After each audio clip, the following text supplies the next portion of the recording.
Hello friends, मैं Firoz Memon the voice news में आप सभी का स्वागत है। आइए देखते हैं आज की टॉप 10 न्यूज। अगर ये न्यूज आपको पसंद आती है तो आप इसे लाइक जरूर करना ताकि यूट्यूब आगे और लोगों को ये वीडियो रिकमेंड। दिल्ली का मशहूर नल्ली निहारी रेस्टोरेंट बल्ली मरन नहारी अब आ गया है आपके शहर भिवंडी में।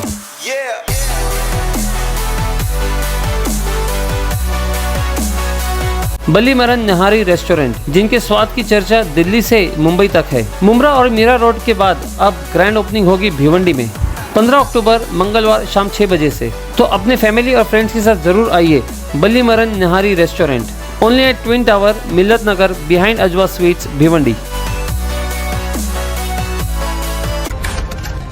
भिवंडी वेस्ट से कांग्रेस की टिकट मिली दयानंद चौरघे को। आपको बता दें कि भिवंडी वेस्ट से कांग्रेस के टिकट के लिए 22 उम्मीदवार थे और इन सब में बाजी मारी है दयानंद मोतीराम चौरघे ने। चौरघे कांग्रेस से लोकसभा टिकट के लिए भी इच्छुक थे, लेकिन लोकसभा की टिकट एनसीपी को चली गई थी। अब दयानंद चौरघे भिवंडी वेस्ट से महाविकास अघाड़ी के रूप में घोषित हुए हैं। महाराष्ट्र में विधानसभा चुनाव को लेकर विपक्षी गठबंधन के प्रमुख दलों के बीच खींचतान अब साफ दिखने लगी है। आपको बता दें कि विपक्षी गठबंधन प्रमुख दल के लीडर अबू आसिम आजमी का दावा है कि जो 5 उम्मीदवार उन्होंने खड़े किए हैं वो जीतने वाले हैं। उन्होंने आगे कहा कि मैं उतना इंतजार नहीं कर सकता जितना महाविकास एससी अघाड़ी के लोग कर रहे हैं, और कहा कि सिर्फ 2 दिन बचे हैं। पर दुख की बात यह है कि जो लोग सरकार बनाने की बात कर रहे हैं वो अभी तक टिकट बांट नहीं पा रहे हैं। वराल देवी तालाब में डूबा एक शख्स। भिवंडी शहर के वराल देवी तालाब में कल दोपहर के वक्त 2 दोस्त थाने से भिवंडी घूमने आए थे। उनमें से एक शख्स वराल देवी तालाब के पास मुंह धोने गया था, पर उसका पैर फिसल गया और वो तालाब में गिर गया और वो उस वक्त नशे की हालत में था। घटना की जानकारी मिलते ही भिवंडी शहर पुलिस और फायर डिपार्टमेंट मौके पर पहुंचे और घंटों ढूंढने की कोशिश की, पर बॉडी नहीं मिली और अभी भी उस शख्स की तलाश जारी है। शांतिनगर मर्डर केस की गुत्थी सुलझी। 24 अक्टूबर को शांतिनगर गोविंद नगर पाइपलाइन रोड पर कुछ अज्ञात लोगों ने एक युवक की हत्या कर दी थी महज चोरी के इल्जाम में।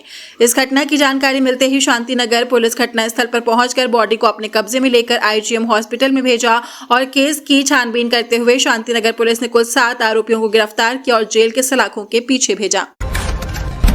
भिवंडी वेस्ट सीट से जिजाऊ ने उतारा अपना उम्मीदवार। जिजाऊ शैक्षणिक व सामाजिक संस्था ने कल भिवंडी वेस्ट सीट से निश्चल भोयर अपने उम्मीदवार का नाम ऐलान किया। साथ ही अपने समर्थकों के साथ नॉमिनेशन फॉर्म भरा और जीत का दावा ठोका। इस मौके पर नीलेश सांबरे ने महाराष्ट्र की कुल 18 सीटों पर लड़ने का ऐलान किया। महाविकास अघाड़ी में 288 सीटों पर बंटवारे में 93 सीटें फंसी। महाविकास अघाड़ी के घटक दलों के बीच महाराष्ट्र के कुल 6 जोन में से कांग्रेस ने विदर्भ जोन से 30, शिवसेना यूपीटी से 9, एनसीपी शरद पवार 6, जबकि अभी 17 सीटों पर बंटवारा बाकी है। वहीं वेस्टर्न महाराष्ट्र में 27, मराठवाड़ा में 12 और नॉर्थ महाराष्ट्र में 15, कोंकण में 10 और मुंबई में 12 सीटों पर बंटवारा बाकी है। कुछ सीटों का बंटवारा हो चुका है महाविकास अघाड़ी में, जबकि 93 सीटें ऐसी हैं जहां बंटवारा अभी भी बाकी है। रुपेश महात्रे का अपक्ष नॉमिनेशन फॉर्म।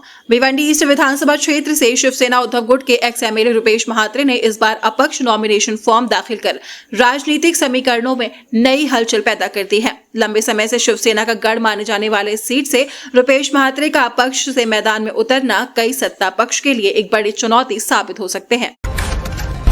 कभी कमल कभी हाथ, अब धनुष बाण का साथ। राजनीतिक सफर की शुरुआत राष्ट्रवादी कांग्रेस से करने वाले संतोष शेट्टी 2014 के विधानसभा चुनाव भाजपा से टिकट लेकर शिवसेना के रुपेश महात्रे के खिलाफ भिवंडी पूर्व सीट के लिए मैदान में उतरे थे। हालांकि उन्हें हार का सामना करना पड़ा। वहीं 2019 में फिर एक बार उन्होंने भाजपा का दामन छोड़कर कांग्रेस का रुख किया, फिर भी परिणाम में कोई बदल नहीं दिखा। अब 2024 में भिवंडी ईस्ट सीट से खड़े होने के लिए शिवसेना शिंदे गठ में शामिल हुए। किन्नरों पर हुआ जानलेवा हमला। भिवंडी शहर के मानकोली उड़ान पुल के पास फ्राइडे को रात के 10 बजे के करीब कुछ अज्ञात लोगों ने 3 किन्नरों पर फोन चोरी का इल्जाम लगाकर उन पर जानलेवा हमला कर दिया। इस घटना की जानकारी नारपोली पुलिस को मिली। पुलिस ने अज्ञात लोगों के खिलाफ मामला दर्ज कर रही है मामले की छानबीन।